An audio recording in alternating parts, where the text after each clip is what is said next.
let's talk about midpoint. Let's zoom out just a little bit. Let's talk about midpoint.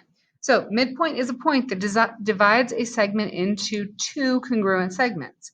A segment bisector is a ray line or plane that intersects a segment at its midpoint. So here's an example. Point M is the midpoint of VW. Now, they've drawn a picture for you, and you'll notice M is the midpoint of VW, and you know that because they told you M is the midpoint, but you also know it because of these tick marks that show congruence. So then it asks us to find the length of VM and VW, so each of those two segments. What we know when you have segment congruence is that part equals part. So to set this up, you're just going to say 4x minus 1 equals 3x plus 3. And then you're going to do some algebra. So subtract 3x from both sides. X minus 1 equals 3.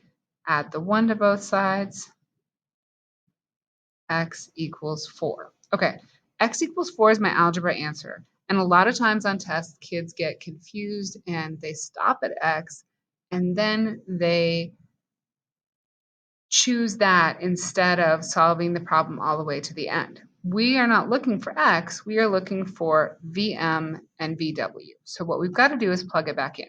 So 4 times 4 minus 1, and over here 3 times 4 plus 3. 4 times 4 minus 1, 15. 3 times 4 is 12 plus 3 is also 15. So each of those segments is 15. And really, if you know one, you know the other one. But I was just showing you that you can substitute that and find the answer both ways. Okay, here is something called midpoint formula. And midpoint formula is used to find the midpoint between 2 points. This is another formula that it might be useful to memorize.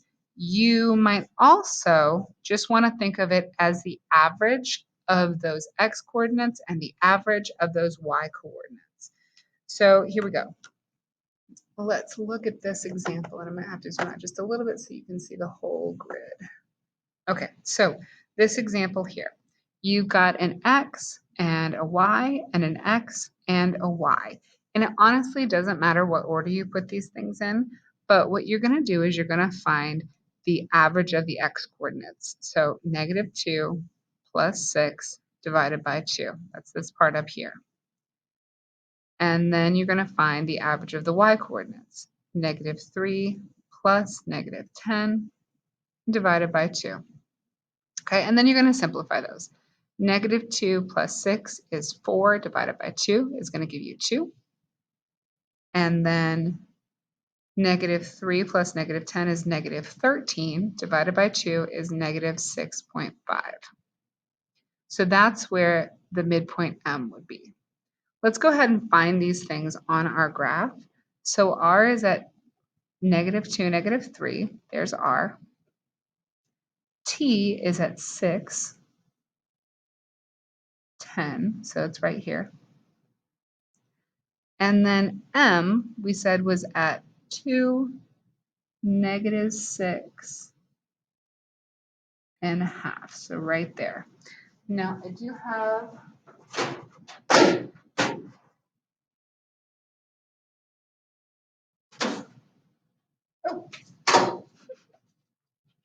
sorry, I lost my ruler. So if you connect those 2 points, that midpoint is exactly half the distance, so that this side over here and this side over here are congruent.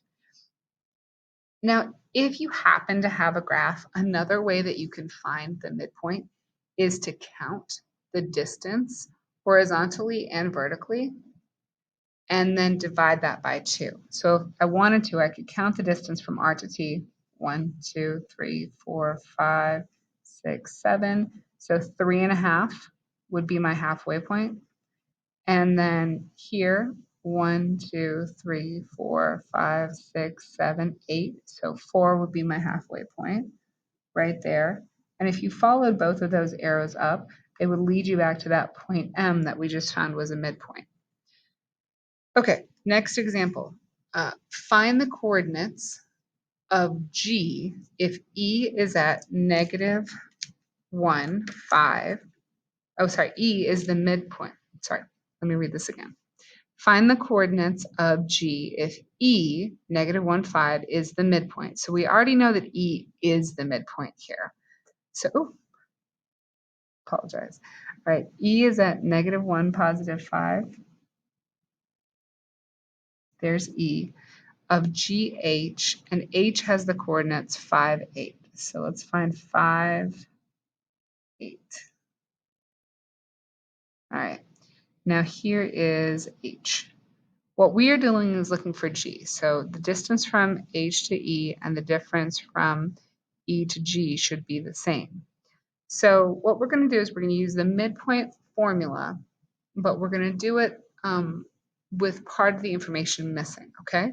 So our X value, we know the midpoint, is going to be negative 1, and we would need to figure out the X value of G plus the X value of H divided by 2. So we'll need to solve for what that X value is. And then for the Y values, it's going to be the 5 equals the average of those two Y values. One of them is 8, and one of them is an unknown Y. So on both of these, what you would do is multiply by 2. So now I have negative 2 equals, those two cancel, X plus 5. And then I would just subtract 5 over here, subtract 5 over here, and I would find that negative 7 equals X. Over here, multiply by 2, multiply by 2.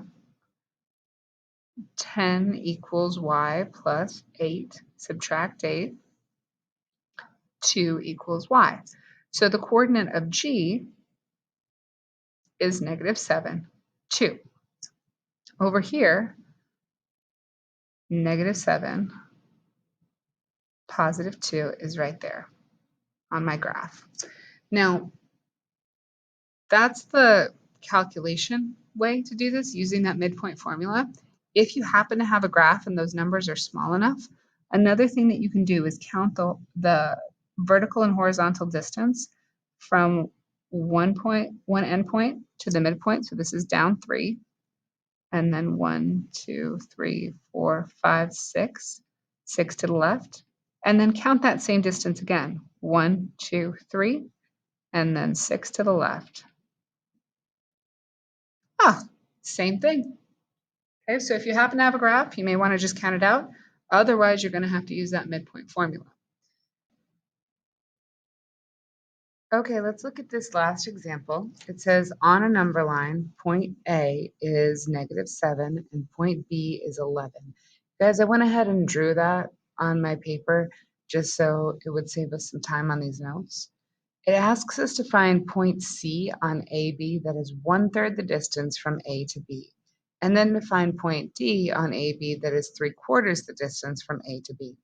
Okay, so first of all, I needed to calculate the distance from A to B. So from negative 7 to positive 11, there are 18 units. First, to find point C, it's 1/3 the distance from A to B. I decided to multiply 18 times 1/3, and that gave me 6. Now, 6 isn't the point on the number line that's 1/3 from A to B. You have to go 6 units from point A, 1, 2, 3, 4, 5, 6, to find where you would put point C, which is at negative 1. You can do the same thing to find point D. You can multiply 18 times 3/4. 18 times 3/4, and it gives you 13.5. And then you'd count from negative 7, 13.5 spaces. You can also think of 3/4 as a half and a quarter. So you know that halfway from 18 is going to be 9 spaces over. So I'd end up here at positive 2. And then what's left here is 9 spaces. So 4.5 from there. 1, 2, 3, 4.5 will leave me at 6.5. So there's point D at 6.5. Okay, have fun with those practice problems.